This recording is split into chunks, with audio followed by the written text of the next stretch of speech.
Oi, gente, eu sou a Maíra Medeiros, esse é o Nunca Te Pedi Nada e estou aqui com uma convidada muito especial. Eu tô com a Mônica Romeiro, que é do canal Almanac dos Pais, que eu conheci em Brasília. Digo olá aos nossos assistentes. Olá, eu sou Mônica Romeiro, sou do Almanac dos Pais, tô aqui com essa querida. Obrigada pelo convite. Para.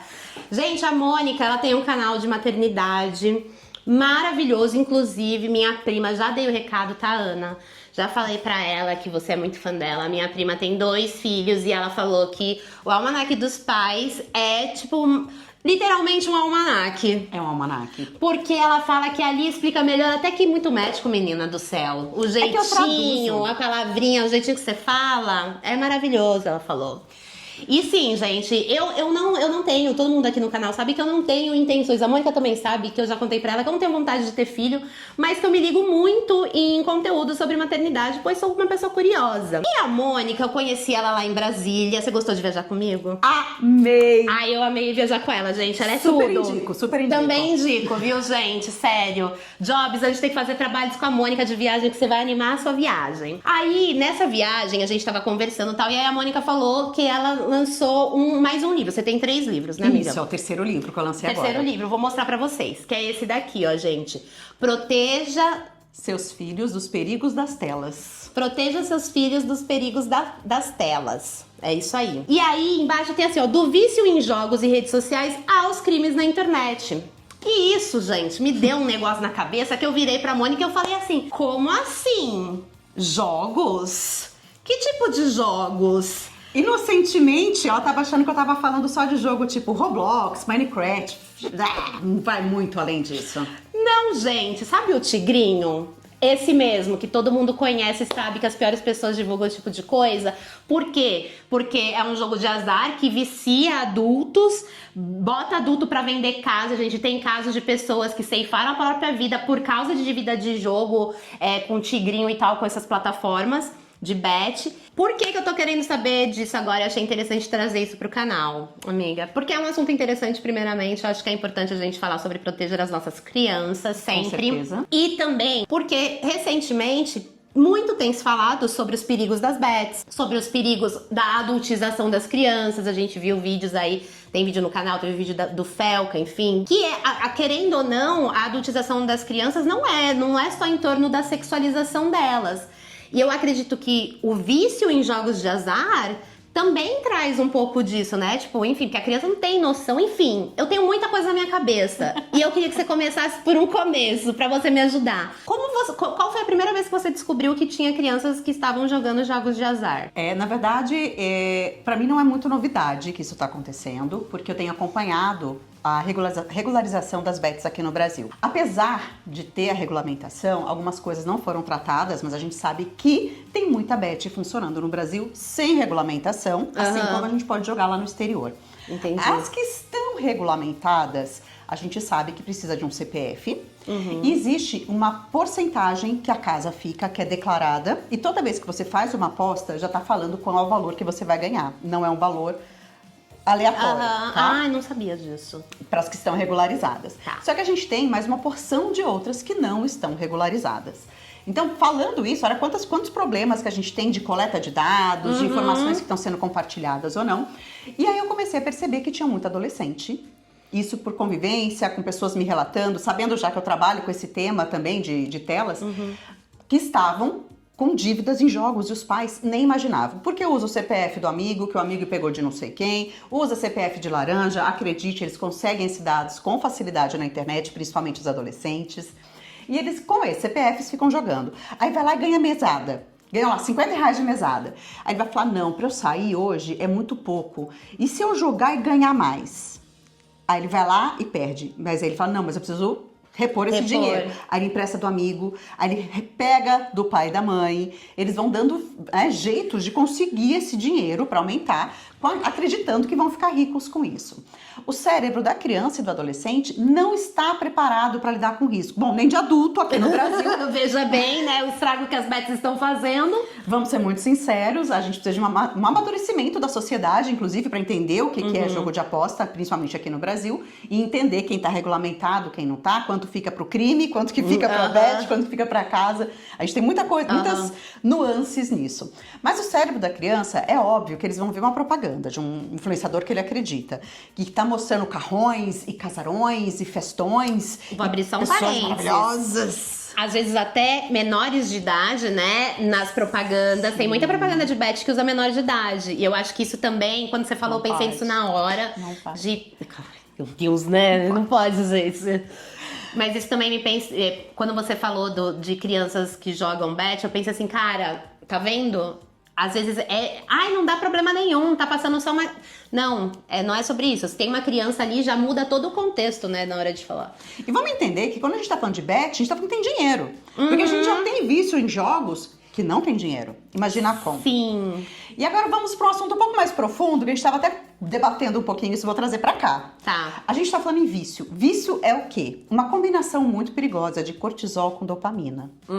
O que é o cortisol? O hormônio do estresse. Tô estressada, tô ali produzindo o bendito cortisol, que incha, que deixa a gente nervoso, que faz cair cabelo, que dá um provoca insônia. burnout. Exatamente. Quando você tá com cortisol lá nas alturas, menina. Aí imagina que você tá lá jogando, estressado. Você jogou R$50, tem só mais R$3 e você vai lá, aposta e ganhou 10. Dopamina, um sentimento de euforia, de alegria, que dura isso aqui, ó.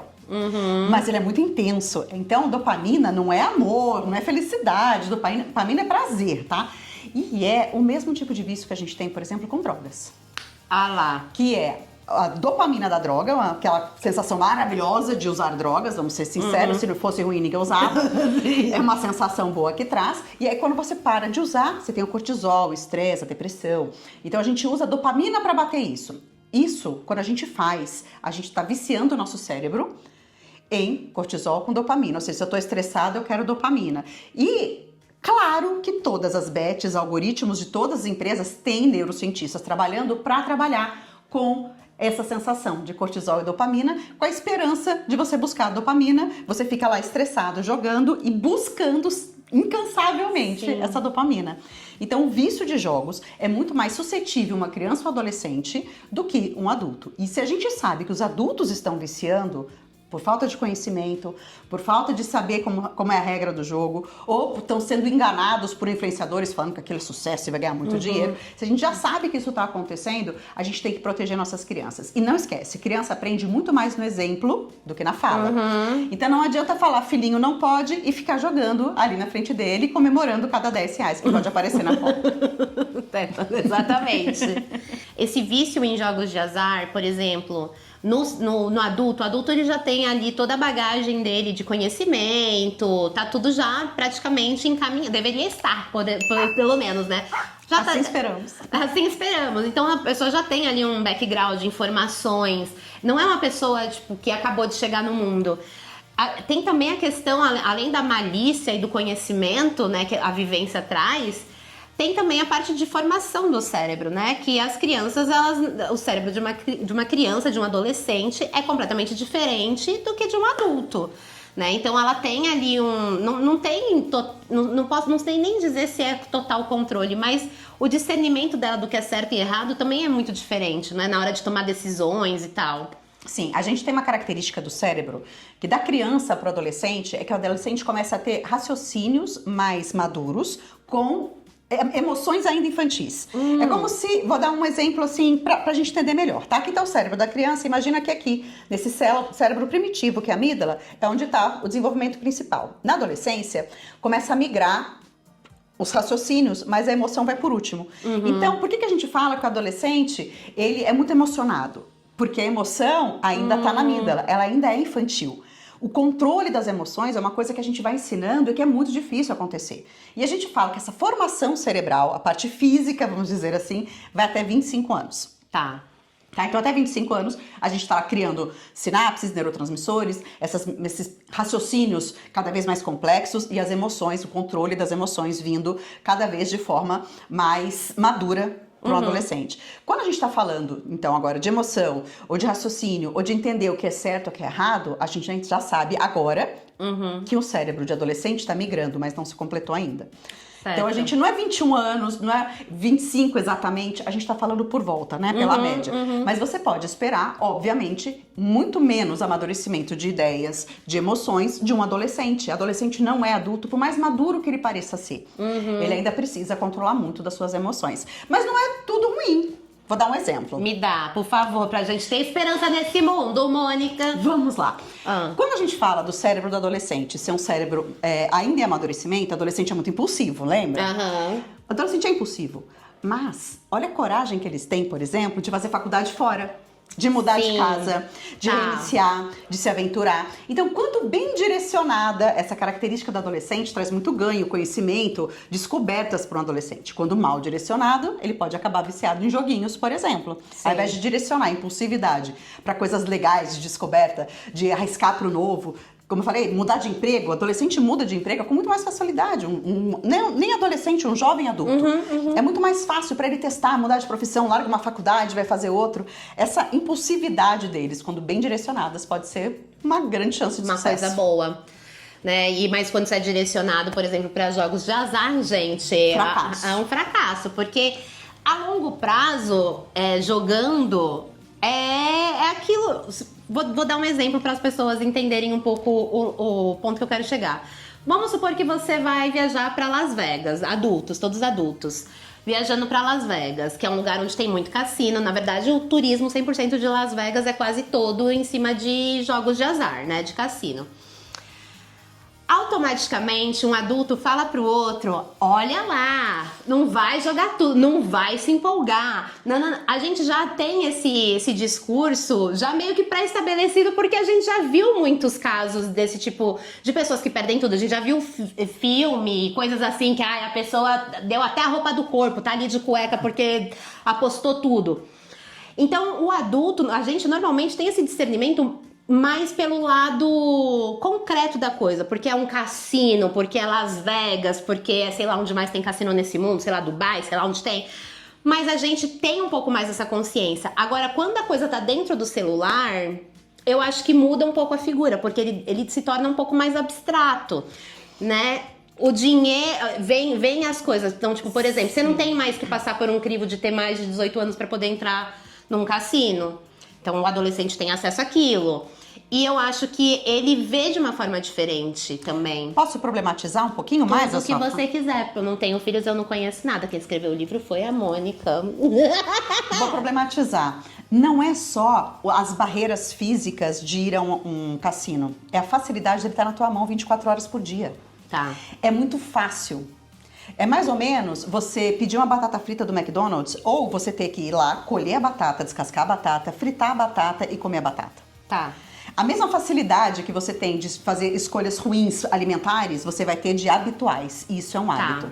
Então, a partir do momento que a gente tem no nosso celular esse tipo de entretenimento, a gente está facilitando o desastre. Por isso que eu falo muito sobre a importância de controles parentais para crianças e adolescentes que já possuem suas próprias telas. O que é o controle parental? A gente tem vários. Tem da Apple, tem o Google Family Link, a gente tem para videogame, tem do PS4, tem da Microsoft, que também serve para computador, que é a Microsoft Family. O que eles fazem? Você vai configurar, né? Vai colocar na conta do seu filho e a sua conta. E você vai ter que aprovar todos os aplicativos que ele baixa.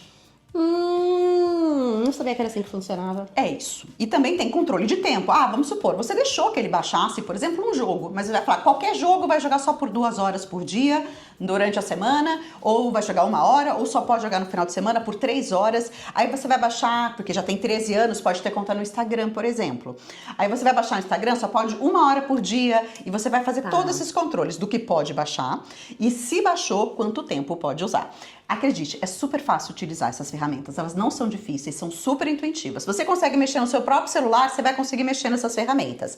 Dá mais medo de começar do que depois você ter que corrigir um hábito ruim do seu filho. E agora posso dar mais uma propaganda de controle parental? Pode ir. Imagina você nunca mais ter que pedir pro seu filho desligar um celular. Ele desliga sozinho. Mentira! Aqui em casa. Deu 8 horas, os celulares deles bloqueiam, só desbloqueia quando eu colocar minha senha. E ele pode, meus filhos podem pedir. Se eles pedirem para mais tempo de uso, vai falar qual aplicativo e eu determino se é por mais 15 minutos, 1 hora ou o dia todo. Ai, Mônica, eu acho que eu vou passar isso no meu celular pra você. Que eu uso muito às vezes.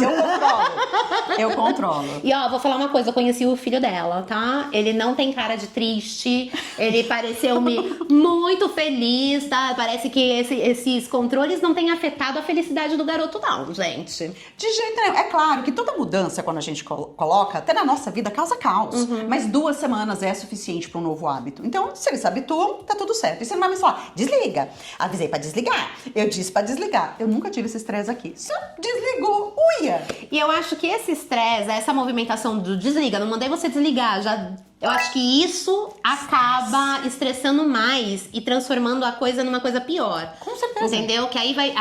Eu gosto de falar uma frase que é assim, quanto mais apertado, mais forte você aperta o sabonete, mais longe ele vai voar. Também acho. Entendeu? Então eu acho que, tipo assim, ficar ali, não, já falei pra desligar, não sei o quê. Menina, eu não sabia desse negócio. Controle parental é o segredo, mas ele só funciona junto com uma coisa que a gente tem que fazer que chama mediação. Tá. A mediação é o ato de nós, responsáveis, irmos ensinando os limites para os nossos filhos. Não vai chegar com 18, controle parental não vai funcionar mais, e aí? E aí, veja bem. Exatamente. Como você fala, seu filho não pode nunca pisar na rua. Com 18 você joga ele na rua. Não dá. Vamos ensinar, então, responsabilidade, uso adequado. E à medida que eles vão crescendo, eu gosto de envolver nos tempos. Vou dar um exemplo. A minha filha fez 13 anos em julho. Tá. E ela pediu para baixar o Instagram. Cheio das regras, tá? Sua mãe chata mesmo. E não tem jeito. Tem que ser. E aí, ela mesma veio falar assim pra mim, assim, mamãe, eu quero muito ter Instagram, meus amigos têm, não sei o quê. Mostrou pra mim, depois, no meu Instagram, bonitinho. Tá bom, filha. Ela falou assim, então pode limitar pra 1 hora por dia? O que você acha? 1 hora acho que dá, né? Eu falei, super dá. Ela tem um limite de usar o Instagram por 1 hora por dia. Menina! E ela deu esse horário. Ela deu. Por quê? Porque eu falo o quanto não é saudável, quanto ficar se comparando com os outros é terrível, quanto depender de like é horrível, quanto uma pessoa pode falar tanto que a conta dela é fechada, ela não pode aceitar que ela não conhece pessoalmente, eu tô lá na conta dela pra ver. Ai, mas aí tem o Dix, ela vai abrir uma conta segredo. Ainda não vai, mas se abrir eu descubro, porque o e-mail dela tá vinculado ao meu. Então qualquer conta nova que ela abre, eu recebo um alerta no meu e-mail. Entendi. Então, tem várias regras que a gente vai colocando. É claro, quando ela ficar maior, ela vai descobrir que consegue abrir outro e-mail que eu não sei, e ela pode abrir essa conta.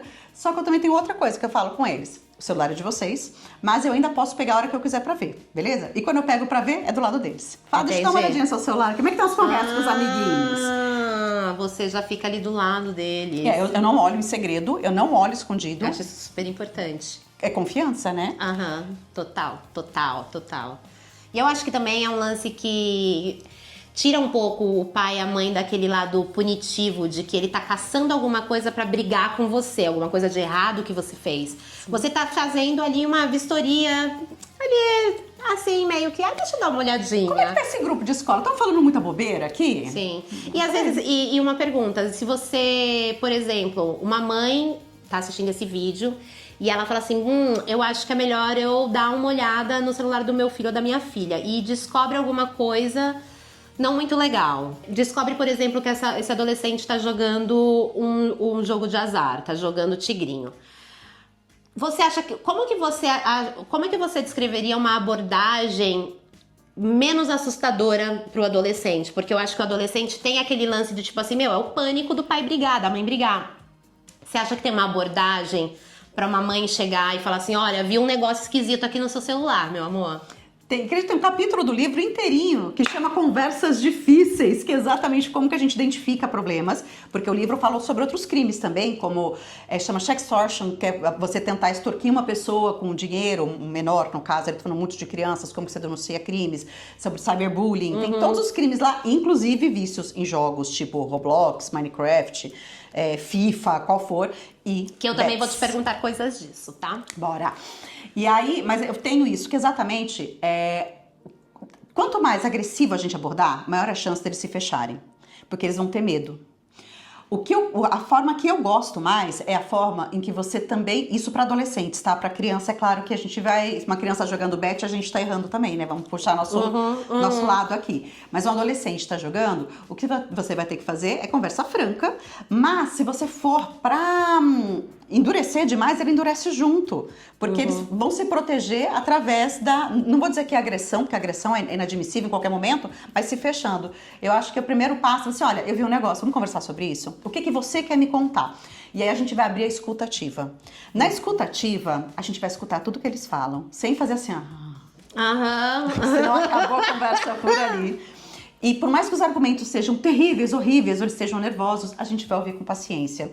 E aí depois a gente vai desmontar esses argumentos com os fatos verdadeiros. Então a gente pode falar sobre vícios, a gente pode mostrar exemplos de pessoas que faliram por conta disso, como que está sendo as regras aqui no Brasil para uso de bets. Aí vão os valores da sua família, até que ponto você permite ou não, porque... Aqui na minha casa é 100% proibido. Mas de repente você gosta de jogar e você acha que um pouquinho com supervisão pode ser. Aí vão dentro dos seus valores. Esse espaço continua sendo de vocês, óbvio.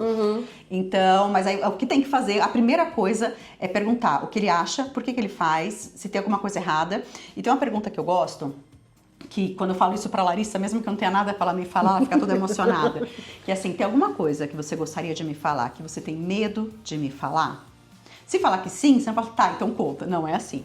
E você gostaria de me dizer como você acha que eu deveria reagir pra você poder contar uma coisa pra mim? Ai, que nobre. E aí, quando a gente vai mostrando que a gente tá aberto pra um diálogo, pra uma conversa, não pro castigo, não pra punição, mas que a gente quer fazer parte, é muito mais fácil eles se soltarem. Então, eu vou sempre pra algumas conversas, eu vou assim, tem alguma coisa, você tem muito medo de me contar? Aí, geralmente, eles vão falar que sim, e pode ser uma bobeirinha do mundo, pode ser uma coisa muito grande. Tipo assim, como é que você acha que eu deveria reagir? Você se sente pronto pra confiar isso em mim? E eu vou confiar que eu vou ter essa reação que você tá esperando pra eu poder te acolher? E aí eles ficam mais suscetíveis a conversar com a gente. Cara, mas que fofo isso, menina do céu. É Por legal. isso que o povo gosta de te assistir, olha só, coisa linda. Mas eu acho isso muito, muito, muito, muito incrível. Filhos de pais dos anos 90, anos 80, né? Os pais, eles eram bem mais rígidos porque vieram também de criações mais rígidas. E os problemas também eram outros naquela época. Mas eu acho que isso é uma coisa que eu sinto falta nas mães e os pais da geração dos meus pais e mães, entendeu? Do meu pai e da minha mãe. Que eu acho que era um lance muito assim, eu preciso investigar a sua vida em silêncio pra saber quem é você quando você está longe de casa. E aí eu acho que isso acaba afastando mais ainda o adolescente de criar um vínculo com a família, porque é como se ele tivesse um protocolo pra agir quando tá com a família, e fora da família ele se libera pra ser quem ele é. E às vezes ele nem quer ser aquela coisa, mas ele tá tendo a oportunidade de ser uma coisa ali naquela hora, de fazer uma coisa, usar uma coisa, brincar de alguma coisa, que ele sabe que a mãe é contra, mas ele não... Aí acaba falando um negócio, eu já sou proibido de fazer isso. Sim. Agora é meu momento. E aí vai e se embrenha nessas coisas. Mas eu achei muito lindo isso, muito fofo. Se eu tivesse um filho, eu usaria. Vou usar com os filhos da minha prima. Os cachorros. Os cachorros. Você fez alguma coisa? Você quer me contar que você comeu alguma coisa do lixo, Beli? Ela não vai contar, Mônica. Como você quer que eu reaja? Ela quer que eu reaja dando mais comida ainda. Assim, quando a gente fala quando quer que reage, que deixa muito claro, isso não é ser permissivo, tá? Como ela gostaria que eu reagisse, não quer dizer que vai ser assim que eu vou reagir. Tá. Só que eu vou segurar a onda pra falar pra ela, olha, tá muito difícil eu me controlar, porque realmente estou decepcionada. Você tem que ser sincera, é uma conversa sincera entre vocês. Então não é pra você ocultar o que você sente, mas é pra você dar oportunidade pra vocês terem uma conversa super franca. Inclusive, por exemplo, se um adolescente se envolve com jogos de azar, ele pode se envolver com drogas, por exemplo. Sim. Ele, enfim... A dopamina com cortisol, tá sempre ali presente. Ele vai estar ali com drogas. Enfim, acaba sendo uma coisa que... Os pais podem estar muito assim obcecados por terem controle em cima dos filhos, mas isso é um tipo de coisa que é uma bola de neve, né? Não é, o controle não vai ser desse jeito que a gente pensa. É muito mais pela conversa, confiança. E como já diziam nossos avós, proibir não adianta. A gente tem que orientar, conversar. Então eu falo, controle parental é como se fosse um muro. E a gente vai abaixar esse muro à medida que eles vão crescendo. Enquanto isso, a gente vai preparando para que eles possam andar sozinhos. Então, controle parental é importante, mas conversa, a mediação é mais importante ainda para que eles possam se desenvolver fortes, seguros e que eles possam buscar conselhos em você. E calma, eu não tô falando que a gente vai ser amigo do filho, até porque nem compara, né? E sabe uma coisa que eu gosto de falar? Por que você quer ser amigo do seu filho, sendo que ser pai e mãe é muito mais importante? Pra que se rebaixar, meu povo? Não, a gente não é amigo de filho, a gente é mentor do filho, a gente é guia do filho, a gente é conselheiro do filho, mas amigo, ele vai compartilhar da mesma mentalidade. A gente já viveu muito mais, né? Ai, faz tanto sentido, gente! Faz tanto sentido. E dos outros jogos sem ser jogos de azar? O que você vê pelas suas seguidoras, pela galera que te assiste, o que você vê que... Não que seja problemático ao primeiro olhar, assim, mas coisas que, tipo, você vê que envelhecem mal no comportamento de uma criança, enfim, de um adolescente que joga. Tem algum jogo específico? A galera fala muito de Roblox, né? Então, o problema do Roblox, e que é contornável, inclusive tem no meu livro também um guia de todos os jogos, qual tem chat aberto, como fecha o chat, tem tudo isso em guia aqui pra você, tá mastigado. Mas o problema do Roblox são os chats. Por quê? Porque tem muito adulto que quer se passar por jovens pra conversar com jovens. Aí eles tentam pegar esse jovem e levar pra uma outra plataforma, geralmente o Discord. Mônica, por que o Discord? Porque o Discord não passa os dados pra polícia. Então você comete um crime lá, é mais difícil descobrir quem é você, o seu IP, etc e tal. Nossa, vamos banir o Discord? Meus 2 filhos usam. Por quê? Porque eu ensino como usar, coloco limites no tipo de uso. Eles não podem entrar nos outros grupos, eles só podem estar no grupo deles, dos amigos dele. Sabe aquele chat da UOL de antigamente? Sim, sim. É um chat da UOL que pode ter áudio, pode ter vídeo, pode ter documento e você cria a sua própria sala. Saquei. Entendeu? Entendi. E a sala pode entrar com senha ou não. O que eu falo com meus filhos? Seu amigo, conhece pessoalmente quem é? Claro que eu sei quem são, porque eu sou chata mesmo. E aí eles têm um grupo. Por quê? Porque quando eles vão jogar, eles ligam áudio pelo Discord, que é mais legal, não fica no jogo. Então eles vão conversando enquanto eles estão jogando. E sim, meus filhos jogam. Eu falei, eu não sou contra o uso de tela, sou contra o abandono na tela, sou contra o uso problemático de tela, uso de tela não. Eu ia te perguntar isso. Aí a minha próxima pergunta é justamente essa que você falou, que você é contra tirar as telas das crianças, o que você é contra é o abandono das crianças nas telas. Exato. E a gente conversou disso lá em Brasília, e eu achei essa parada, assim, o jeito que você colocou, muito interessante. Que a Mônica chegou e falou assim, você pegaria a sua filha e colocaria no meio da Avenida Paulista ali, saísse de perto e deixasse ela ali? Mas ela tá protegida com uma redoma de vidro, ninguém pode encostar, mas ela pode ouvir e ver tudo. Aí eu fiquei pensando, ela falou assim, você faria isso? Meu primeiro pensamento, sabe qual foi? Eu falei assim, se ela tá numa redoma de vidro, ninguém vai encostar nela, não sei o quê. Mas eu vou trazer um exemplo, trazendo pro mundo internetico. Se uma pessoa sair correndo pelada na Paulista, fazendo um pirocóptero, a criança vai ver. Porque ela está numa doma de vidro, não pode encostar nela, porém, todavia, entretanto, ela vai ver aquilo ali. E aquilo é um atentado ao pudor, que uma criança não deve ver alguém na rua pelado ou fazendo um pirocóptero. E ela acabou de ver. E aí eu fiquei, putz, pode crer. E pode ter uma pessoa que você nunca viu, uma índole horrorosa, falando coisas aterrorizantes, colocando medo do tipo, olha, se você contar isso aqui pro seu pai, eu mato os seus pais. E ela não tá sabendo como se defender disso, ela tá só absorvendo aquelas informações. Então, se você não tem coragem de deixar seu filho numa redoma de vidro no centro de São Paulo de madrugada, você não pode deixar ele abandonado numa tela. O risco é igual, ninguém encosta, mas ele pode ver e ouvir muita coisa que você nem imagina que tá ali. Exato. E não é você proibir o seu filho ou sua filha de ir na Avenida Paulista ou no centro de São Paulo. É você ir junto, No né? horário adequado. No horário adequado, mostrar como que é. Falar ali, se ela fala assim, posso ir na Paulista? Que horas você vai? Enfim, eu fiz ali uma analogia que pra mim fez muito sentido. Porque por eu não ter filho, eu tenho um limite nesse debate, assim. Que eu não sei como que é esse debate na prática. Então, quando alguém fala pra mim, a gente tem que tirar todas as telas, a proibição dos celulares na escola. Na minha primeira impressão, sim, é urgente isso, porque as crianças elas não sabem mais ficar sem celular, não sabem fazer atividades offline, enfim. Eu só consegui ver por esse viés porque eu não tenho filhos e porque eu tive uma adolescência e uma infância sem celular. E eu sei, graças a Deus, que não tinha, Mônica. É sério, gente, se eu já fiquei cagada da cabeça adulta na internet, imagina adolescente na internet.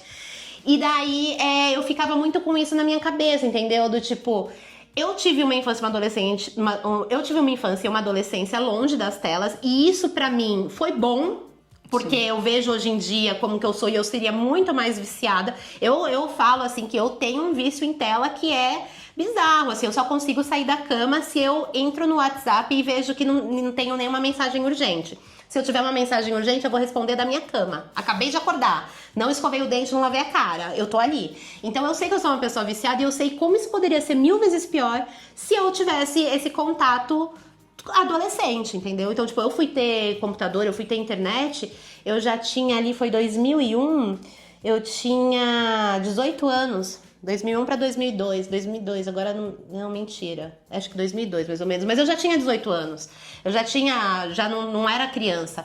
Minhas amigas tinham tal, e eu achava aquilo maravilhoso, assim, toda vez que ia na casa dela, meu Deus, vamos no chat da UOL, sabe? Fui no shopping encontrar menino do chat da UOL, essas coisas assim. E graças a Deus era só minhas amigas que tinha mesmo, o smartphone não existia, porque eu penso que, querendo ou não, é uma facilidade de comunicação, tem todo ali um lance, mas você não pode abandonar essa criança, esse dispositivo é muito poderoso, né? Tem muitas camadas ali, tem muita coisa que dá pra ser feita. E abandonar uma criança lá, criança curiosa, claro, quer saber o que tem as coisas. E às vezes nem quer, a pessoa vai lá e oferece a informação, como que você vai dizer que não? Sim, verdade. Tem uma... Vamos supor, se alguém tá assistindo a gente, essa pessoa não faz nenhum controle parental desse adolescente ou dessa criança no celular. Essa pessoa está se preocupando nesse momento, falando assim, poxa, não deveria ter feito as coisas dessa maneira, deveria ter feito de outro jeito, mas já foi, agora eu tenho que remediar. Você teria alguma dica, tipo, de um ponto inicial, tipo assim, qual é o pontapé inicial dessa remediação? Uma conversa? Então, vai depender muito da idade, né? Porque quando é criança, a gente vai ter que colocar um controle parental e aquela mediação muito pequenininha, do tipo, olha, vamos tirar um pouquinho de tela, lembra? Eles aprendem muito mais com exemplo do que com o que a gente fala, então vamos também tirar a tela da família toda naquele momento, né? Sei lá, 8 horas da noite, todo mundo tá sem tela. Vamos lembrar que tela também é televisão, então tem gente que fala, 0 telas, também tem gente que fala. É claro que a televisão tem uma curadoria muito maior do que um celular que tá ali na mão, mas também é uma tela, também atrapalha o sono, também libera dopamina. Então também tem essas influências, inclusive diminuindo a produção do hormônio do sono, que é a melatonina. Então, vamos tirar a tela 2 horas antes de dormir, vamos fazer outras rotinas. À medida que vai crescendo, as abordagens vão ficando diferentes. Agora, descobriu, vai pedir, eu tô preocupada, vamos dar uma olhada no seu celular, tem alguma coisa que você quer me contar antes de eu pegar o seu celular? Se esconder o celular, pode ter certeza que alguma coisa tem. E não é certeza que vai ter uma coisa grave, mas pode ter uma conversa que ele não quer que você veja, que não quer que invada a privacidade, e você dá a oportunidade de contar o que está acontecendo. Eu colocaria controle parental, tá? Para menor de idade eu colocaria controle parental, porque o controle parental, que fica muito claro, ele não invade a privacidade, você não vai ver mensagens. Tá? Existem aplicativos espiões, mas eles são todos ilegais. Por quê? Porque a gente tem, mesmo dentro do ECA, que é o Estatuto da Criança e Adolescente, ele tem direito à privacidade. Então, nenhum controle parental do Google, da Apple, qual for, vai ter uma invasão de privacidade. Você vai saber onde se cadastrou, vai receber, se cadastrou em tal site. Mas não que comentou, não que... Não. Falou, não. Não tem nenhuma empresa que siga as leis, ela vai permitir isso. Então, se você quer saber se tem alguma conversa ilegal, alguma coisa no sentido, aí você vai ter que conversar com o seu filho. E se você perguntar pra mim o que você faria, eu só colocaria um aplicativo espião se fosse uma coisa de emergência, uma coisa muito séria, uma coisa muito grave. Senão, eu prefiro o diálogo. O primeiro passo vai ser o diálogo, né? O diálogo. Na sua opinião, tem... Isso. E se chegar toda nervosa em cima do diálogo, a chance dele não acontecer é muito grande. Então, é bom a gente tentar ir com calma e envolver esse adolescente no controle parental de tempo. Então, olha, que horas que vai desligar seu celular? Quanto tempo que você acha que desse aplicativo é saudável? E aqui nesse jogo, no computador, por exemplo, como que você acha que... Vamos pensar junto aqui. Porque você tem escola, você tem os seus extras curriculares. Aí eu falo que a gente tem que fazer uma análise de agenda. Uma agenda muito livre, a gente tem que rever. Uma agenda muito cheia, também temos que rever. As crianças e adolescentes também precisam de momento de descanso, de ócio. Ai, como eu te amo. Ai, mãe, tá vendo? Uma regra aqui que a gente coloca também, que é a gente queima mais energia do que bateria. Então, sempre atividades físicas são importantes. E uma regra assim, primordial é, se tem pessoas, não tem telas. Veio um amigo em casa, não é pra jogar videogame. Olha só. Por quê? Porque a gente tem que aproveitar essas interações. É claro, brincaram um monte, fizeram um monte de coisa, estão cansados, querem jogar um videogame? Aí pode. Tá. Mas, se eles estão ali no pique e estão com energia, gente, vai jogar jogo de tabuleiro. Por sinal, a gente colocou essa regra aqui em casa. Não é regra, na verdade, esse hábito aqui em casa, a gente começou a comprar vários jogos de tabuleiros e a gente joga com as crianças jogos de tabuleiro à noite. Menina, já jogou Ticket to Ride? Não. Meu Deus, você precisa urgente desse jogo. Gente, não é publi, mas esse jogo é maravilhoso. É de uma empresa que chama Galápagos. Chama Ticket to Ride. Basicamente, o que eu tenho é um mapa, acho que é dos Estados Unidos, e aí você vai, é tipo um banco imobiliário, só que ao invés de você conquistar a casa, o hotel, você vai pegando um trenzinho, você vai colocando vagões e você vai conquistando paradas ferroviárias, entendeu? Das cidades. Cara, é muito legal, é incrível. E aí tem um jeito de calcular os pontos, não é aquele jogo que você joga, e no meio do jogo você já sabe quem ganhou, quem perdeu. Tá. No final você... O War, que demora um ano inteiro pra Deus acabar. me livre. Acabou minha paciência pra War. Menina, desculpa. eu nunca terminei esse War. Aí depois que eu percebi que eu nunca tinha terminado, nunca mais eu comecei outra partida. Não, War, eu desisti da minha vida. Não, Deus Falo, me não. livre. Sim, uma partida muito rápida demora 5 horas. 5 horas eu já dormi uma noite inteira, né? Não, gente, em 1985, até que tudo bem, né, amiga? Porque não tinham telas, a gente tinha outra percepção de tempo. Hoje em dia, é mais Mas difícil, nem 5 85 horas. você terminou.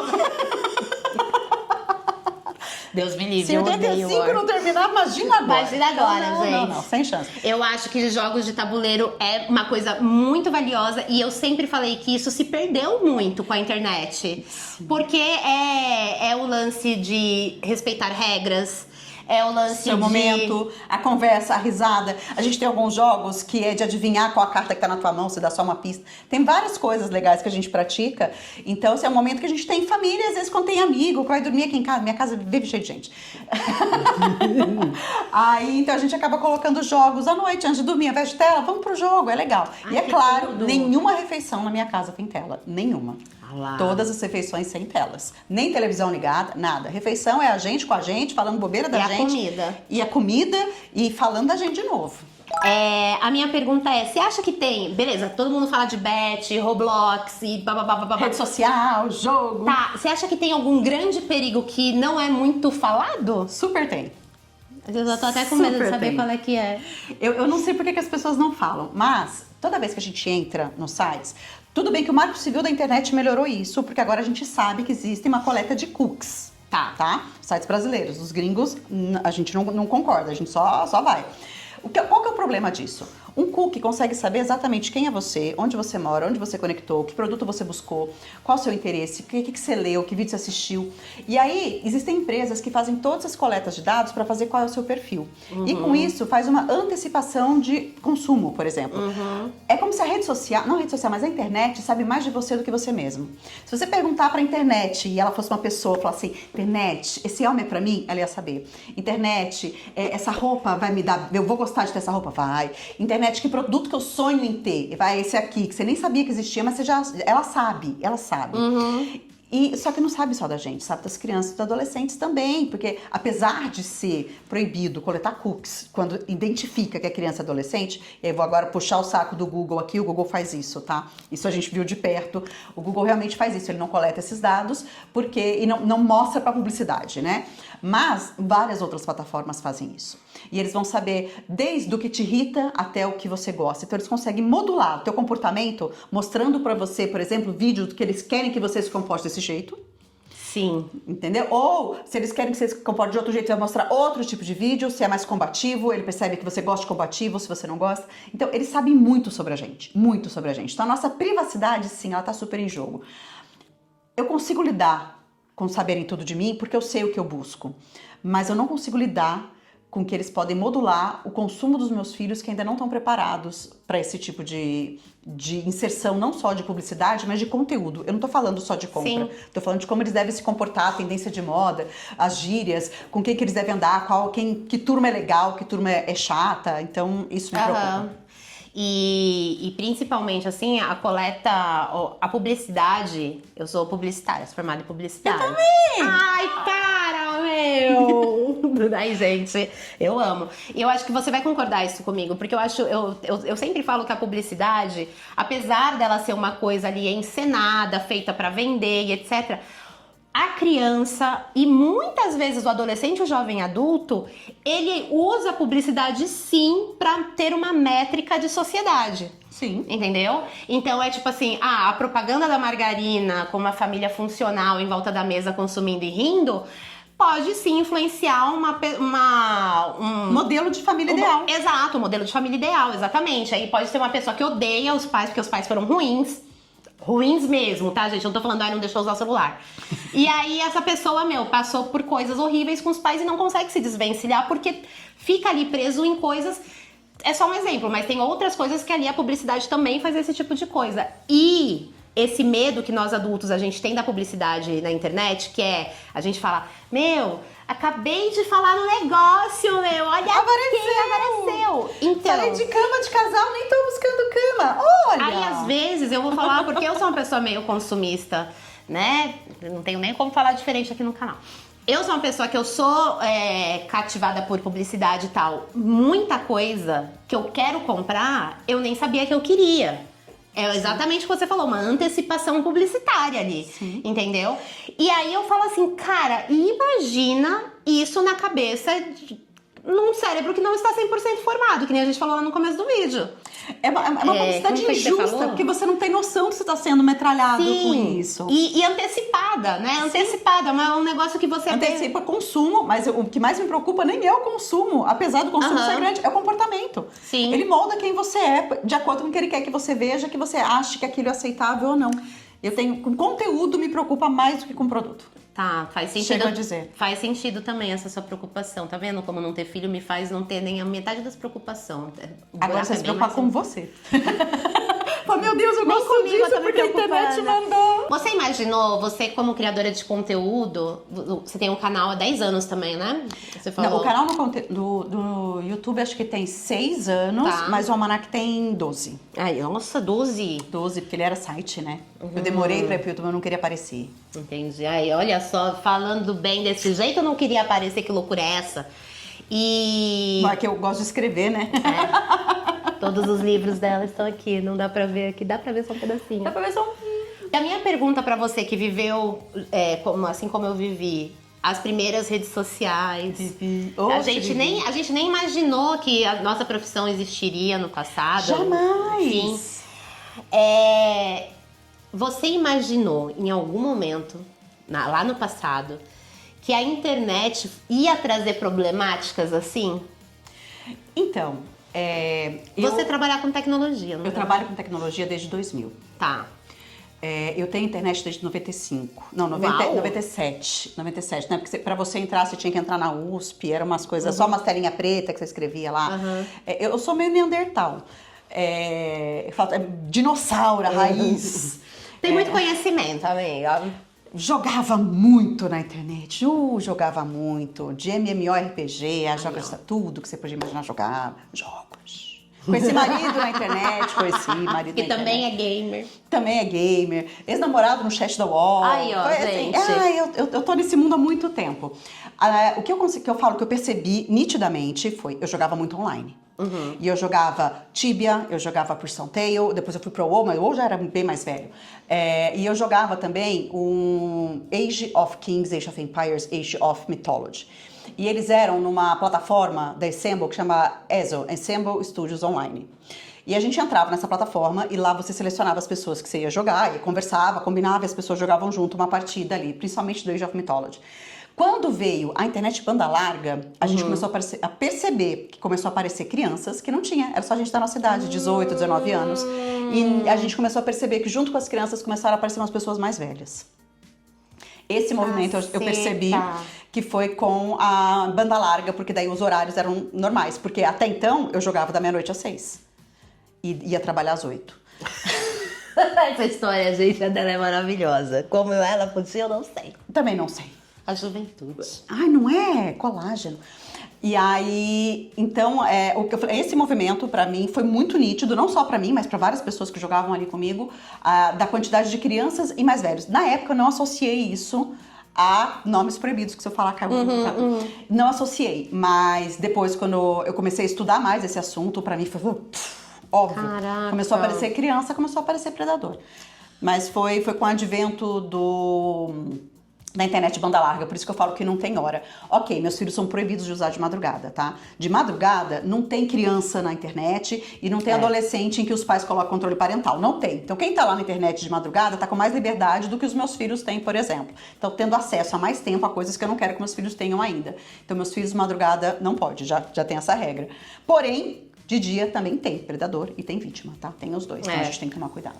Tem alguns horários mais propensos para outros, né? Mas não significa que tem algum horário free. Não tem. Free de... Como que chama? Aliciador free. Não tem nenhum horário aliciador free, gente. Não infelizmente. Adoraríamos, mas enfim. Adoraria que a gente visse, nem existisse essa nem espécie. existisse, exatamente. Nossa, eles dão trabalho pra nós, se soubesse. Quantidade de denúncia que eu já fiz também. É difícil, né? No seu livro, esse último livro é sobre o perigo das telas e os seus outros 2 livros são do quê? O primeiro livro, vou pegar aqui pra você. Pega Todos, ó. e explica Primeiro, para nós. é esse aqui, vem Eu cá, vou me dá um segurar abraço. igual a moça do Gugu. Tem que ficar sorrindo, dançando. Vem cá me dar um abraço, onde eu tiro todas, que eu falo assim, se eu tinha um teto de vidro, eu não tenho nem o vidro mais. Eu tirei tudo aqui, a hora que eu contei todas as minhas histórias, minha verdade, o que eu sofri, eu não tinha sonho de ser mãe, por que eu virei mãe. Tem tudo isso, tudo que mexeu na minha cabeça e hoje eu falo, a maternidade virou minha vida do avesso. E aí eu descobri que o avesso é o meu lado certo. Mas é uma descoberta, e é uma descoberta diária. Então eu amo esse livro. Tudo. Então ele é metade autobiográfico, que depois que eu conto uma parte da minha história, eu faço a reflexão sobre ela. Aí depois chega, direto de 2024, Amor Maior que o Meu, que é o que você ama mais, ser mãe ao seu filho. Por conta da superproteção materna, paterna, às vezes a gente confunde um pouquinho quem a gente ama mais. E a gente, ao invés de preparar o nosso filho para ser protagonista da própria vida, a gente cria pra gente. Porque o lugar de ser mãe é um trono tão gostoso. É tão bom ser a pessoa mais importante da vida dessas crianças. É tão maravilhoso o sentimento que você tem de ser amada incondicionalmente pelos seus filhos, saber que todo aquele amor que você deu, eles estão te dando de volta. E é tão difícil a gente abrir mão desse lugar para deixar que eles procurem outra pessoa para ocupar, que vai ser o cônjuge, né, o namorado, a namorada, e eles vão trocando a gente, e aí eu falo que daí o amor para de ser por dependência e começa a ser por admiração, por respeito. Então a gente tem que trocar um pouquinho, não é fácil, mas é um movimento que a gente tem que fazer com nossos filhos. Ai, achei tudo. E o que eu mais gostei é porque ela riscou aqui o M do meu e ficou Amor Maior que eu. Nossa, eu amei. Eu falo que quando a gente cria nosso filho pro mundo, tem gente que fala, isso é muito desapego. Eu falei, não, é que a gente ama tanto, mas tanto que a gente deixa voar. Quem ama, amiga, deixa aí, né? Eu falo muito isso, quem ama, deixa aí. Até em relacionamento, sem ser de mãe e filho, relacionamento amoroso, assim, às vezes eu falo que eu só entendi que o meu amor era completo pelo meu marido quando eu falei assim, cara, por que eu tenho ciúmes? Por que eu tenho que fazer tudo com ele, ele tem que fazer tudo comigo? Sim. Eu não confio nele, mas que cacete é esse? E eu acho que isso é um amor muito lindo, a gente entender, dar liberdade pro outro, reconhecer o espaço do outro também é tudo. O que mais? Você quer falar mais alguma coisa? Eu quero falar obrigada!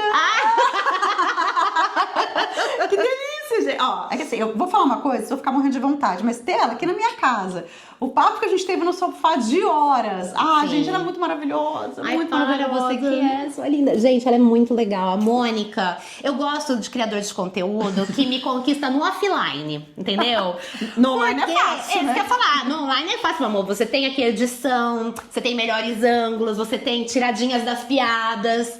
Tudo ali controlado. Agora É a persona. Exato, no offline, onde você conhece as pessoas mesmo. Então, tipo, a Mônica é uma pessoa super cativante. Você é uma pessoa super cativante no offline. E eu fiquei muito feliz de conhecer o seu online e ver tanta coisa legal. E também ver o seu posicionamento, que é muito aberto, assim, do tipo assim... não tira a individualidade de cada família, não tira ali a individualidade de cada mãe. Você é meio que um almanaque dos pais. Tem tudo por aqui. É que não sei quantos anos vocês têm que estão assistindo a gente, mas existia o almanaque... De quem? Da Mônica? Não, é o outro que eu tô falando, que tinha um da Disney. Como que é? Almanacão de férias, tinha Não, mas tem um almanac. Tinha um outro almanac na Disney, que é um almanac muito antigo, amiga. Tipo, no final dos anos 70, começo dos anos 90. Que todas as crianças dos anos 80 tinham e se guiavam por aquilo.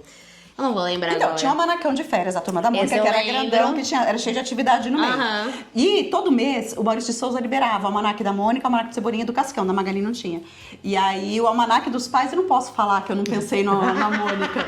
Não posso falar, porque eu sou fã demais. Então, é claro que quando eu tava pensando em nome, eu falei, almanac, Mônica, Claro, ó, vai ter que tudo. ser, vai ter que ser mesmo. E a minha dúvida grande era se eu fazia almanac das mães ou dos pais.